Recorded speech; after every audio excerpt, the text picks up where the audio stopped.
está constituído, agora você vai pensar transporte, você vai pensar escola, você vai pensar asfalto. Ou seja, tem que ter um planejamento que leve em consideração que o cidadão, para poder morar, ele precisa ter um conjunto de equipamentos, inclusive meio de transporte. Vamos falar um pouco da saúde do prestador de serviço, do trabalhador em transporte. O motorista, geralmente o motorista de ônibus, é mal visto pelos outros motoristas. Tem muita briga. Até porque o motorista de ônibus ele passa um estresse muito grande. A jornada de trabalho é 6h40, é isso? Então, hoje é 7h20, mas é raro quem faz essa jornada. Isso, todo muito estressante. Todo mundo faz. Você vê nós aqui, quem anda de carro aqui, para se locomover de casa para o trabalho, já vê o que é que passa. Tá certo? Agora, outra coisa é que eu Tem muito afastamento por estresse? Nós tínhamos um problema seríssimo que era a coluna, bico de papagaio. Né? Isso é demais, coluna. O Amazonas fez uma lei aí que obrigou as empresas a colocar o motor atrás. Até hoje você anda por aí, pô, mas quem que se dá o trabalho de ir lá e tirar o motor da frente e colocar atrás? É só quem anda ali. Porque aquele motor dianteiro, né, com aquele zumbido no seu ouvido, né, e os mais antigos, saía a vetação deles, era normal, sei lá, ver motorista que não tinha nem um pelo na perna. Não é que ele depilava, não, que aquilo queimava. Não é isso? Depilação na marra. Na marra. Então você imagina um cidadão que está trampando num trânsito desse, está queimando a perna, o ouvido está desse tamanho aqui, de tanta barulho ali, e ele trabalha de costas para os passageiros. Então, você vê aqui, você está dirigindo e falando um monte de abobrinha ali atrás, você fica assim, ó, né? Ofendendo, às vezes, fazendo piada. Pô, tartaruga, não sei o que lá. E a regra ela é a lei, o Rezan. Então é assim, ó, eu posso estar com o ônibus lotado. Ele até o talo não cabe mais ninguém. Eu sou obrigado a parar no ponto. Eu só paro no ponto para arrumar confusão. Porque não vai dar para ninguém subir, não vai xingar, o cara que está aqui dentro do carro vai me encher o saco, você está querendo o quê? Mas se eu não paro, eu sou multado. E nas vezes que passa reto... Está multado. Né? Então, uma série de problemas que vem aí, né, que vai deixando o cara quase louco. Fora o período que teve aí de assalto, insegurança. Você sair daqui e tem alguma linha, é bom nem falar, mas tem alguma linha que você chegar 1h da madrugada, né, onde nem a polícia vai, mas o motorista do ônibus vai. Certo? Ele vai lá entregar o passageiro lá, ou ele vai de madrugada pegar o passageiro. Mas tem lugar desse que nem a polícia vai, quem vai é o motorista de ônibus. Então você vai vendo que tipo de... Você chega de madrugada para pegar o ônibus, se você não tiver carro, você só tem aquele reservado. Você imagina esse abrigo aí que está aí agora, que é bonito, né? Aquele de 1 metro quadrado de abrigo ali, nessa madrugada, chovendo, você tem que ficar ali embaixo. Quando não chove é maravilhoso. Agora chovendo, tem que ficar ali embaixo esperando o único reservado. Quer dizer, se você perder aquele reservado, você perdeu o horário. Não é isso? Se você chegar lá, seu carro chegou atrasado, já era. Não é isso? Então você tem que ficar ali. Ninguém vai se preocupar se tem alguém por perto, o que tem.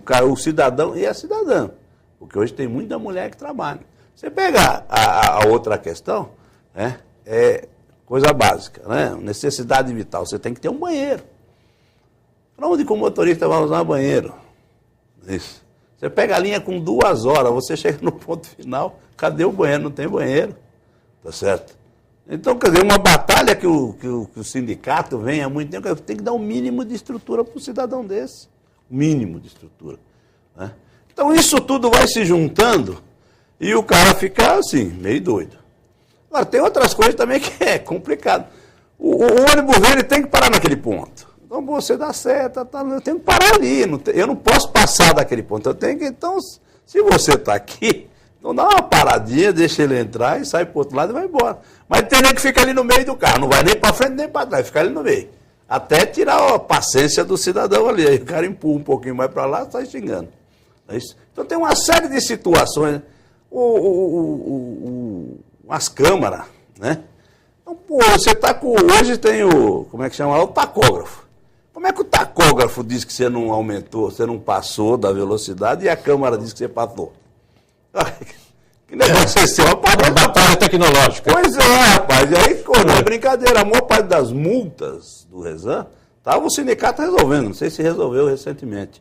Tá E como é que é isso? Recai quanto em cima do motorista? Tudo, a maior parte. Ele paga as multas? Paga. Não paga onde o sindicato vai lá, faz luta, mas é um desgaste tremendo. Porque essa disputa... Mesmo havendo essa disparidade aí da Câmara contra a cobra. E mesmo o valor da multa, que é maior do que o valor do carro de passeio. Do Código Nacional de Trânsito. No Código Nacional de Trânsito eu pago X, né? Abaixo dos 20% parece que é 85%. Mas lá é 600, 700, então é assim. Então, quer dizer, o motorista acaba ficando mesmo numa situação muito complicada. E trabalha sozinho. E essa história, quando a gente começou a discutir que não podia tirar o cobrador do carro, é o único carro. Você já imaginou você ter um articulado, um biarticulado com 100 e tantas pessoas ali atrás, você na frente e você não sabe o que acontece no salão do carro? Aliás, agora... Essa história do cobrador, o senhor batalhou, o senhor inclusive começando a vida, a carreira como cobrador. A luta pela manutenção dos postos de trabalho sempre foi uma luta permanente nossa. E quando eu fui eleito vereador em 2000, na capital, uma das primeiras medidas que nós tomamos foi garantir emprego dos cobradores do ônibus. Mas não foi, a lei não foi só para garantir o emprego, só por isso já valeria. Mas foi porque nós achamos que o cobrador de ônibus, ele não é um mero passador de troco, ele é um agente social dentro do ônibus. Ele ajuda a população, ajuda o motorista na manobra, ele auxilia uma mulher grávida, ele dá estabilidade, ele ajuda ali dentro do ônibus. Por isso que é importante a permanência dele. Recentemente a Dilma, né, uma medida muito importante, ela regulamentou a profissão de motorista, que ainda não estava regulamentado. E quando ela regulamenta, proíbe o motorista de ter dupla função, ou seja, dirigir e cobrar. Ainda não? Quando foi? Agora não estava. Uma profissão das mais antigas do mundo ainda não estava regulamentado. Foi regulamentado e isso foi importante. Agora, a nossa lei, ela não só proíbe o motorista de ter dupla função, proíbe do carro ficar sem mais um operador dentro. Você tem ônibus enormes aí que não dá para ficar sem um cobrador. Então foi uma conquista importante, que aliás, a lei do cobrador na capital continua valendo e eu já apresentei aqui na Assembleia, como deputado, um projeto para garantir o emprego dos cobradores do estado inteiro, que são perto de 80 mil cobradores de ônibus. E essa lei, no estado. E essa lei que o Gregório se refere aqui ao motor traseiro, em linhas municipais. Em linhas municipais e estaduais também. Da MTU, onde tiver cobrador no estado de São Paulo, o objetivo desse projeto de lei é que ele seja garantido o emprego dele para desempenhar ali as suas funções dentro do ônibus. E a lei do motor traseiro é uma lei muito importante, porque não foi só preocupado com a saúde do motorista e cobrador, que já seria uma medida importante.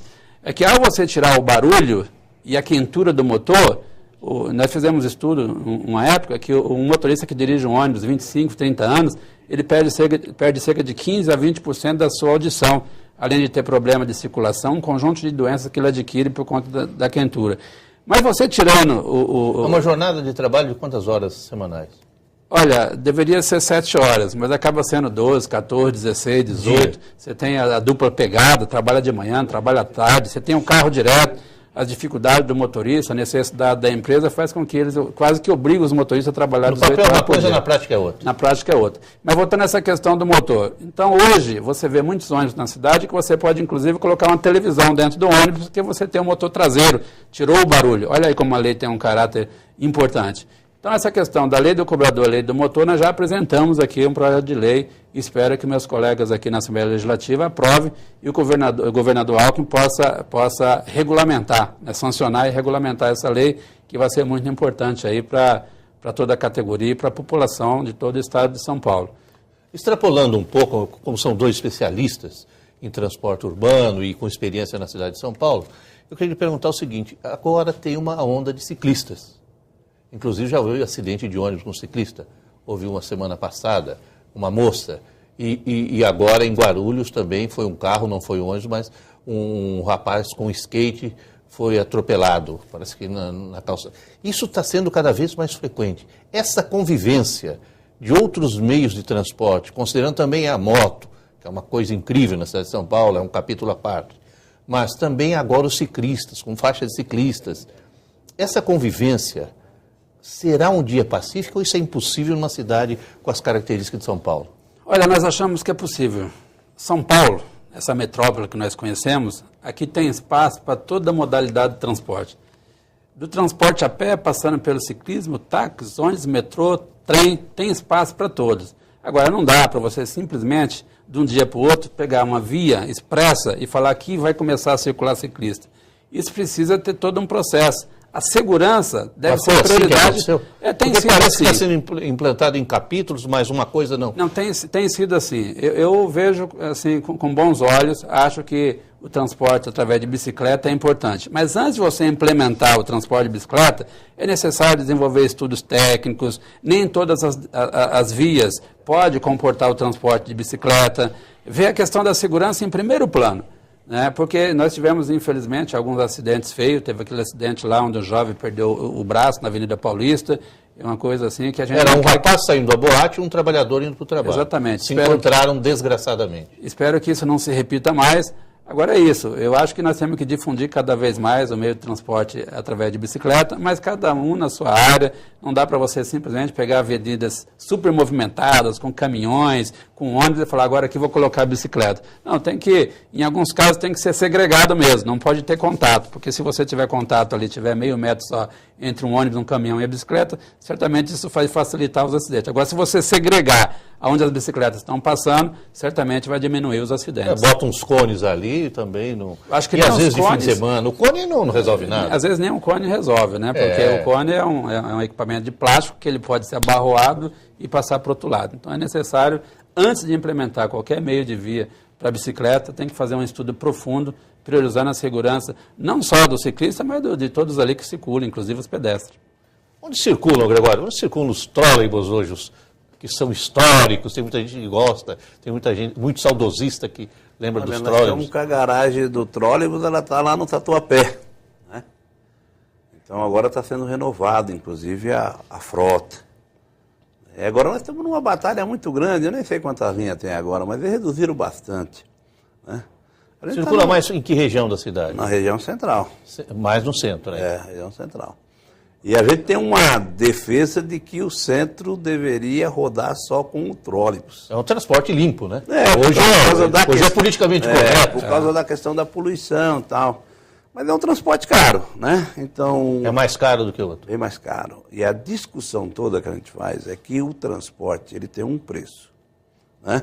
Como tudo na vida tem preço. Tem algumas coisas que... Aonde ele é mais caro? Em que ele fica mais caro? No equipamento. Equipamento. E hoje... Equipamento, incluído manutenção. Não, e hoje é energia.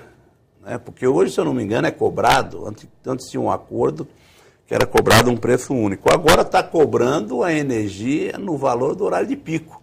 Então, quer dizer, o combustível que deveria ser barato, ele parece que já não é tão barato assim. Né? Então, a discussão que é feita é que tudo tem custo. Né? A Dilma agora saiu está dizendo que vai recompor o valor da tarifa. Então, um período aí o Amazonas estava junto, nós saímos dizendo que o melhor que podia acontecer era a tarifa zero. Né? Não tem custo a tarifa do ônibus. Por quê? Porque o cidadão sai para dar lucro para alguém. Então era bom que é o seguinte, ele não tivesse mais lucro em cima dele. Não é isso? Que se embutisse isso em qualquer outro lugar aí, o cara pudesse andar. Hoje, 30% da população aí anda a pé, dos usuários de ônibus. Muita gente mora em albergue no centro da cidade e só vai para casa no final de semana. Então nós falamos, pô, R$3 é baratinho, né? Mas não é verdade. É só somar, né? É só somar o ano todo e você vai ver como é que fica isso, né? A outra coisa... Todo dia 30 pega a maquininha e soma para ver. Depois desse negócio do trólebus, vou pedir para você falar com o Amazonas, que é o especialista em trólebus. Eu só consertava eles. Na questão do trânsito, né? É só você ir ver na madrugada se tem ônibus. Então você pega esses terminais, está lotado de gente. Saiu uma reportagem esses dias que o cara fica 2, 3 horas esperando o ônibus chegar. Isso, 3 horas da manhã. Então se você tivesse o ônibus na madrugada, quando não tem trânsito, você escoava grande parte dessa população. Você já trazia para o centro. Tá certo? É que não sei o que é que acontece, que esses ônibus não estão no lugar certo, na hora certa.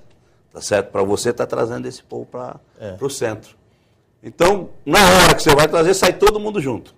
Aí vai o ônibus, aí vai todo mundo junto.